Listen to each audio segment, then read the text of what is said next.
the TradWife movement. Is it feminine or fake? Do you identify as a TradWife, a traditional wife? Do I?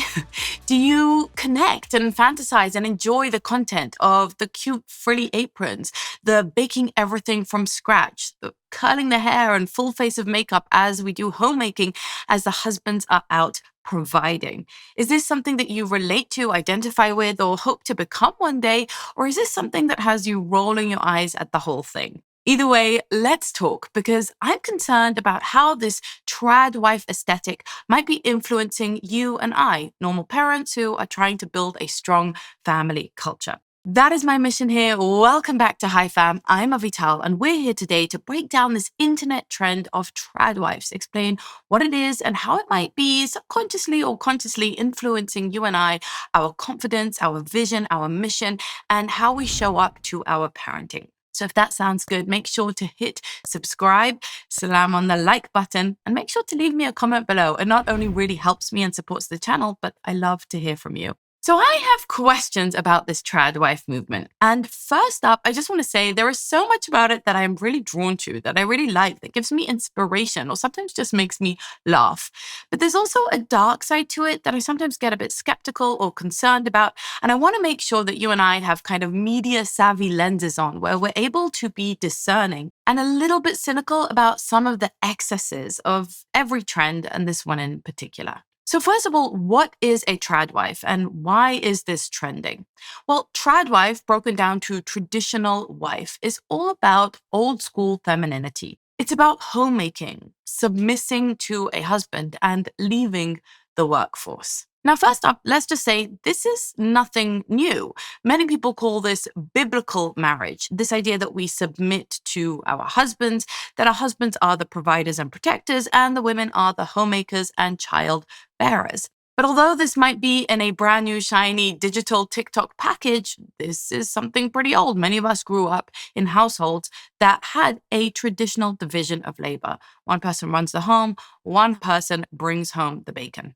I think it's been really interesting to see how shocked people are by the term TradWife and how they seem to think it's some new way of living, like it's some unprecedented new trend. Like, have you seen these millennial and Gen Z girls? They just want to be at home with their kids. They want to have husbands and they want to take care of their husbands. They want to cook and they want to clean and they want to wear dresses. It's insane. When in reality, it's literally like the oldest lifestyle in the book. Before this, they were just called stay-at-home moms. And before that, they were just called women. But now our society has gone so far in the feminist direction that anybody who wants to live like a little bit old school and a little bit like how women used to live is fringe, right? Like an extremist. And I just think about how so many of us, since we were little, we were raised in this kind of boss babe feminist society that told us you can be so much more than just a mom. You can be so much more than just a wife. And so many of us listened and we, tried to climb corporate ladders and we boss babed so hard. Now, like, we're a little bit boss babed out. And some of us want to go a little bit more back to our roots, to our ancestors, to the women who came before us and live a little bit more, like they did. Call us crazy, but we like babies. We want to have babies. We want to spend the very few years that we have of them being little with them. We like cooking, we like running a home, we like supporting our husbands and having good marriages. And yes, we also appreciate cute dresses. The audacity. So call them TradWives, call them stay-at-home moms, call them whatever you want. But just know that no matter how much you try and push the career and the boss babe and the feminist lifestyle onto women, there will always be women who naturally want a more traditional lifestyle, just like the billions of women who came before us. She has a point. It's true that this is kind of just how women used to live in many different cultures. And look at the 1950s and you wouldn't call this a stay-at-home mom or a traditional woman. It would just be a woman. But we've been through a lot of waves of feminism since then, a lot of changes. And she's right that there has been a very big push for women to be independent, to boss babe, to build themselves up in the career. Many of the writings of early feminism actually poo-poo motherhood. They think of marriage as a trap, as a prison. They think that moms are wasting their potential and just living a life of sacrifice and servitude when they should really be out there climbing the corporate ladder and succeeding as men. Think of the era of the shoulder pads and the pointy heels and the go-getter women who really looked down on traditional women who were homemakers or who were having babies. In fact, sometimes they would refer to them like cattle or like animals because they were just breeders. However, I think the modern take, this TradWife take on traditional living, is different because it's become an aesthetic. In some cases, it's even almost fetishized. Think the prairie dresses, the baking bread from scratch. And part of it is also the ideology, like rejecting modern feminism or embracing the traditional gender roles. But part of it is a look. It's a brand, if you like.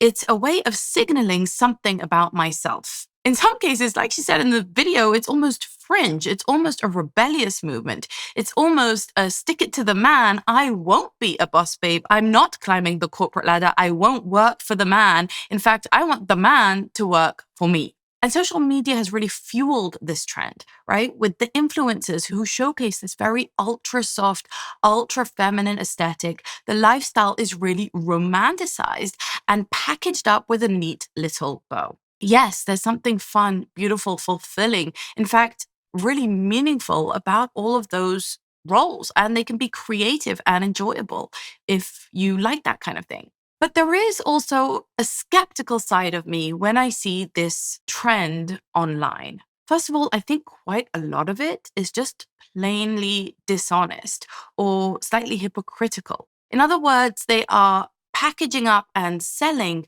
a traditional lifestyle, a stay-at-home mom lifestyle that relies on the provision of a husband. But often this influencer role of content creation is their job. I create content as part of my business, and I know that it takes a ton of time and effort. And you have to put your kids somewhere while you're doing that content, right? So you're not just child rearing and just homemaking, you're also hustling somehow to create the content. Now, some of them say things like, well, I only make a few $100s a year from my content. It's really more like pocket money. It doesn't pay the bills. But the truth is, regardless, you're choosing to put content out there. Kind of like someone who would be writing a book or contributing an opinion to a newspaper. You are bringing out your opinion, your face, your visuals, your home is the stage for this performance of sharing your lifestyle. Now, it might be in really good faith. You just, you're on a mission. You just really believe in it and you just want to share it and spread it to the world. But either way, this is an endeavor that you are promoting and that you are engaged in, and it's taking of your time, effort, and energy. So sometimes it doesn't really seem like just honest tradwifery, but it's more about the aesthetic, right? It's a style. It's a new form of seduction or of fashion just dressed up in a 1950s costume. Take a look at this one.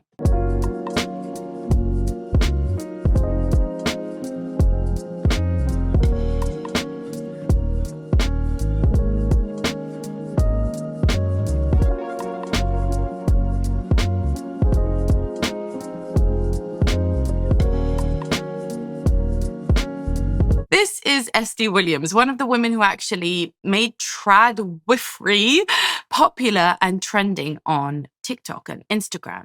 Now, if you want to get all dolled up for your husband coming home because you want that tension, that chemistry, that desire between you, you want to continue a flirtatious and passionate relationship between you, go for it. I think that's an amazing idea. I love it. I think being feminine and being attractive and feeling sexy is great, and I hope all women do.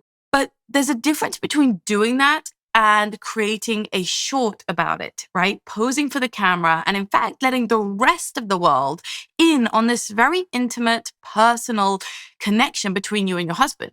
I mean, this video is captioned that her point of view is getting ready for her husband to come home in a full face of makeup, in beautiful dress and beautiful hair, and in this kind of sexy and seductive dance that she's doing. And that's, as I say, as it should be, like awesome. I think that's an amazing way to welcome your husband home. Why not? But the fact that she's putting it online already calls into question whether this is just her held belief, because she's not just telling, she's also showing, which means that she's kind of inviting us into that seduction, right? It's a performance not for her husband, but for the camera and the audience, which is why I'm saying that TradWife Free is kind of packaged up as a good thing to perform and to sell and to show and to build an audience and build engagement. Someone who takes this to a whole nother level and who you've probably come across is Nara Smith.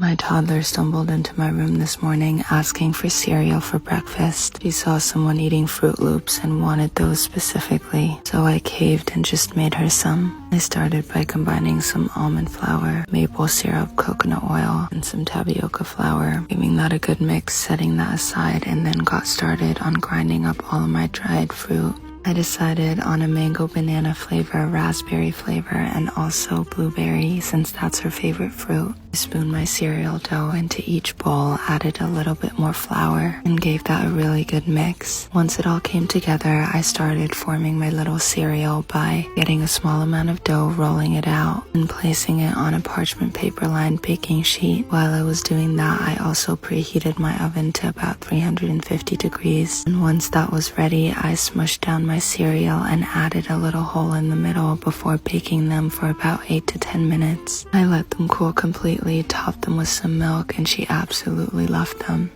Can I be your kid? So here you can see all of the things I'm talking about kind of packaged up into one video. Nara Smith is a gorgeous, stunning supermodel with a big, luxurious career. And she makes these videos very similar to this, where she's always wearing extravagant fashion and always creating some kind of recipe from scratch, but it's not lasagna for dinner. It's going to be something like I'm making Mentos or chewing gum from scratch, or I'm making gummy bears from scratch, or cough sweets from scratch, or here she is making cereal from scratch. So the more kind of ridiculous and far-fetched and difficult and out of reach it is, the better for her content. And that's what makes it so engaging and fascinating. I mean, I've watched a whole bunch of her videos in preparation for this video, and it's really fun to watch. It's eye candy, right? But that's just the thing that you need to remember. And I want you and I to remember this when we watch these videos, is that this is content creation. This isn't genuine, sustainable, or typical or normative lifestyle for traditional wives or for stay-at-home moms or from work from home moms. And that's the other thing that you need to notice here, is that she is not a traditional stay-at-home mom who does not work. This is her job. She's not showing you how she's cleaning the toilets.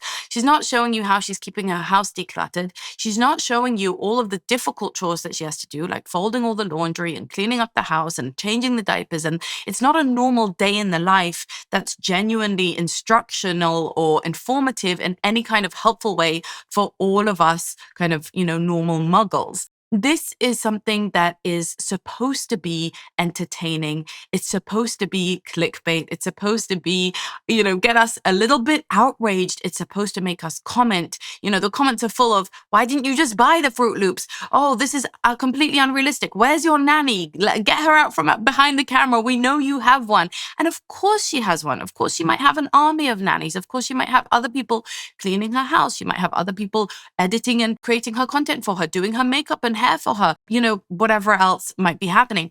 And because this is her job, right? Her job is to create kind of Netflix worthy, a swoon worthy, a Pinterest level, or call it whatever you want, this unattainable, picture perfect, totally airbrushed image of traditional wifehood. Okay. So it's not real traditional wifehood. And there are accounts like that too, right? There are accounts that are just showing a real day in the life of a homeschooling mom, of a stay-at-home mom, of a work-from-home mom, whatever. And those can actually be useful. They can be inspirational. They can be aspirational, but they're not almost ridiculous, right? They're not almost a caricature or a fetish or a fantasy of what traditional housekeeping and homemaking might really look like, which is what this is, right? And you'll see what I mean in a moment. I'll show you another video of hers where she's wearing couture, right? She's wearing a $12,000 Ferragamo dress while she bakes, right? Which is something that is beautiful, is fascinating, but it's not realistic. It's not meant for any of us to take it seriously. It's almost on the verge of satire or parody, right? It's content creation par excellence, and she's doing an amazing job of it, and it's really, really great, but it's not real. And that's something that's so important for you and I to understand, that these standards, just like, the body image standards, are highly filtered, right? Highly edited, highly posed. The makeup, the lighting, the editing, the insane Photoshop filters, the face tuning, even on video, by the way. So even on video, people can make themselves look thinner and more beautiful and all of that stuff. So it's all highly, highly produced. And it's produced in order to elicit a certain emotional or visceral reaction from you, like awe or fascination or outrage, but not to actually inform your real backstage life with your children. Take a look. Around the holidays is when I find myself craving desserts more than anything else. I don't like cookies, so I usually gravitate towards other desserts, and my all-time favorite one is panna cotta with a raspberry sauce. I bloomed my gelatin in some milk and combined that with warm, heavy cream and some sugar and some vanilla. I let that boil for another minute before pouring it into my little ramekins to prevent a skin from forming. So you see, the recipes are OTT. The outfits are prohibitively expensive. The lifestyle is completely unattainable. But that's exactly it. That's exactly what the TradWife trend often sells. It sells this glittery, unrealistic, almost pornographic version of what life might be like as a stay-at-home mom.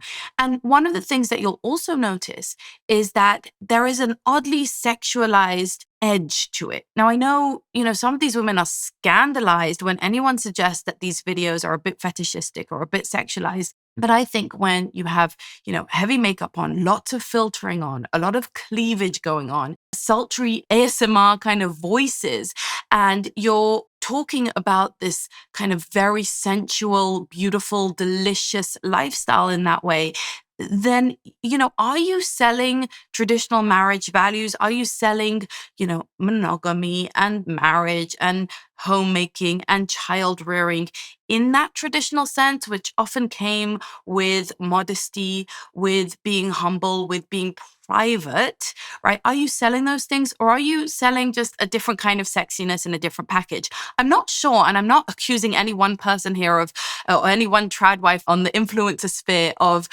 selling sex, but I am suggesting that there is daylight between a real honest traditional marriage and the influencer version of it. And that's something that we might want to notice, because I actually know a lot of people who have traditional marriages. I grew up with parents who had a traditional marriage, traditional division of labor, stay-at-home mom, work outside the home dad, etc. I have friends who still have that lifestyle to this day.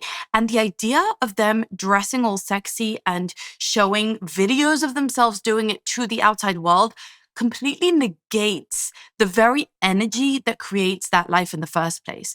The very energy of groundedness, of hominess, of investing deeply in this kind of sanctuary, in the sacredness of the marriage bond. All of that would kind of be violated, or at least contradicted to some extent, by the idea of putting that out there to sell and to promote and as content. So there's something in it that I think we all have to just kind of see it with a skeptical eye. Like, it's interesting, it's a cool idea, but it's almost like a fashion magazine, right? It's glossy and sometimes very superficial, because these videos are not talking about deep bonds, about deep connection, about true joy, about true love, about true passion, about being in a marriage because you've built something meaningful and amazing. They're talking about being in a marriage almost like an aesthetic and a lifestyle choice versus something that I think is much more meaningful and the real opportunity that we have in our homes and marriages and families. I really believe in family life. I love it. And I would advocate for anyone who's interested to try and build a meaningful marriage and raise children. I think that's one of the most incredible adventures and opportunities of anyone's lifetime, man or woman. But I think the idea of, trying to package it up and sell it for content, it's hard to do that. Look, I create content and I use my family in that content sometimes. And I've done day in the life videos in the past. So I'm by no means judging these women. I mean, everyone needs to earn a living. Everybody needs to put food on the table. And some people really have this as a creative endeavor, right? It's fun for them. It's interesting for them. It's a journey for them. And like, cool, more power to you. What I'm pointing out is not throwing shade at these women. I'm actually just pointing out for you, the real women stay-at-home moms or work-from-home moms, as most of these TradWives actually are, is to question whether or not this is a real reflection or a real mirror for you in your marriage and what you really want. I mean, I think we could take from it. Like, I'm inspired by Esty Williams getting all dolled up for her husband. That's fun. That seems like a really cool way to infuse energy and feminine energy into your marriage. But I'm also slightly skeptical or kind of keep it like, take it with a pinch of salt, right? Because at the end of the day, it's content creation, and content creation is always about performance to one degree or another, as authentic as we may try and make it, right? And some of the loudest voices are actually making really good money from their TradWife content, right? They have sponsorships. They sell courses just like I do. They have paid memberships just like I do, right? And then the message that comes through seems to be rely only on your husband, right? But the influencer is earning money from her content. So don't promote a traditional, he's the provider, I'm the stay-at-home mom lifestyle if that's not really what you're doing, right? Now, I don't mind. I actually have no horses in this race. I don't care if a woman and a man have completely traditional division of labor or a very egalitarian marriage, or if she's the main breadwinner. I've personally been in all three of those situations, and, I think they're fine. What I'm talking about is just noticing when it's performative and when it's hypocritical. Because, we have to be honest that most of these women aren't showing the less aesthetic parts of their homemaking, of their marriages, of their finances, right? They're not showing themselves balancing their bills. They're not really showing where the money comes in from. And they're certainly not showing what their contingency plans are, their prenups, their plan Bs, etc. And that's one of the key points of criticism that many of these women get from the outside world in their comments is you're relying on a man for your provision and for your finances. And what are you going to do when it goes south? And I think that's a fair question to ask. But I think that what the commenters might be missing here is that, egalitarian marriages can go south and traditional marriages can go south. And the point is not just to have a financial contingency plan, although that's probably wise. It's probably wise for all of us to have some level of independence, some level of opportunity, some level of possibility, because things can go wrong. Marriages don't just end in divorce 41% of the time. They do. And that can be a massive financial turmoil and challenge, especially for women. And especially if you never kind of got your degree or found a career path or honed your skills or maintained some kind of side hustle that you can then grow, it can become a real issue. But even when they don't end in divorce, I think sometimes these videos or these advocacies for particular lifestyle are too rigid, are too dogmatic, because marriages go through all sorts of ups and downs. It's wonderful if your husband can provide for both of you and for your children now, but there could be a time when, God forbid, he falls ill, right? I have many acquaintances who have been widowed at a young age. There is just that aspect of being practical, of being pragmatic, of at least being planned out and having, kind of the legal protections for other case scenarios. Now, I'm not saying this to fearmonger or to say, oh, you always need a plan B in your life. Like sometimes you have to throw yourself into something, leap and the net will appear, have faith, have trust, living on a prayer type of ideas. And I think there's something to that in a marriage because it is a leap. It is, it is something where you put your trust in the other person. But I also just want to suggest that the rigidity of judging people on exactly how they divide up the financial burden in the home, I don't know, to me, it makes me cringe a little bit because I think there are lots of different ways of running a home. There are lots of different periods of time that we go through in our marriage. One of us gets sick, one of us is on leave, one of us is home with a baby, etc. One of us gets laid off. The entire economy changes. AI replaces our jobs. I don't understand the idea of branding your marriage around who does the fiscal labor, as it were.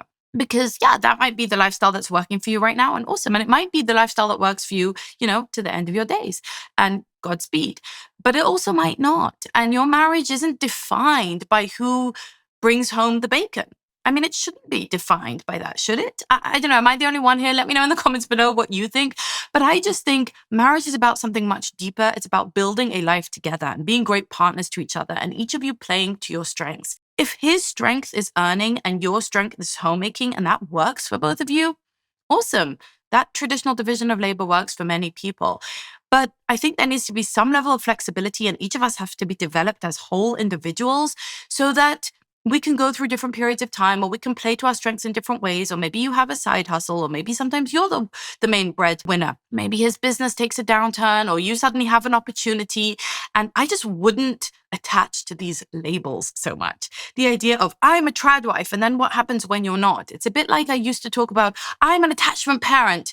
Okay, and then what happens when breastfeeding doesn't work out for you? Are you now failed as an attachment parent? So whilst I love these Narav Smith videos for entertainment, it's also really important to note that they are performance, and further, they're also a luxury performance. This is a lot about status. It's about signaling your class, in fact. Because most of us don't have the time, the inclination, the patience, the ability to cook these things from scratch in haute couture. So these luxury signals are actually a way of showing us superiority or exceptionality. It's a way of signaling that you're part of a luxury class. It's not so much about submission to my husband as it is about self-promotion, right?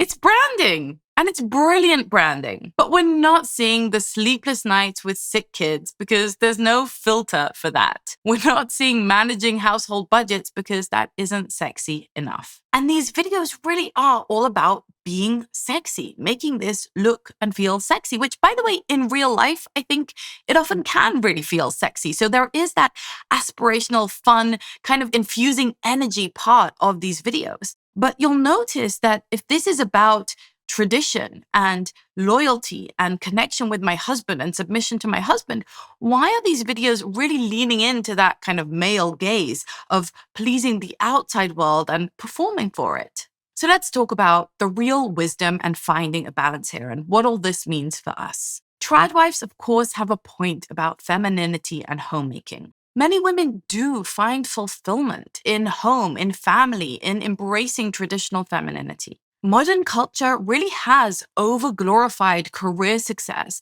and it has undervalued motherhood and marriage, which is a real problem. And if you watch my How to Raise Feminine Girls video, I talk about this there. If you watch my How I Learned to Love My Gender Role video, I talk about this there. The idea that women should also be allowed to value and love and enjoy those traditional aspects, and that doesn't make them a bad woman or a bad feminist. And there is nothing wrong with any division of labor that you and your husband agree on.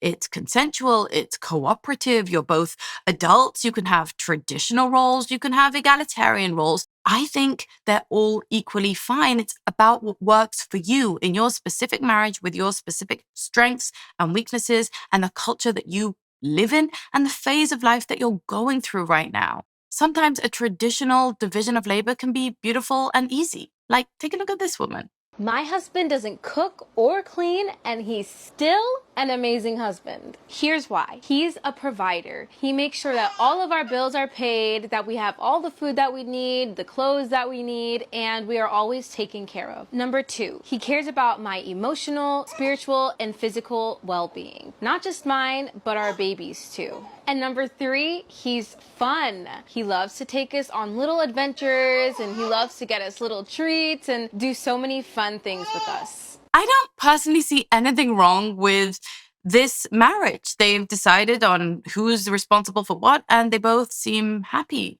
with it. And in that case, I really think live and let live, and who are we to judge? And that's beautiful and wonderful for her. Good for her. But here's the issue. Following this trend blindly can be risky because we know that 100% relying on your husband for financial security without any ability to support yourself can be dangerous in extreme cases. I think a prenup, developing financial literacy, an emergency plan, honing some skills, or maintaining a side hustle, they're not anti-traditional.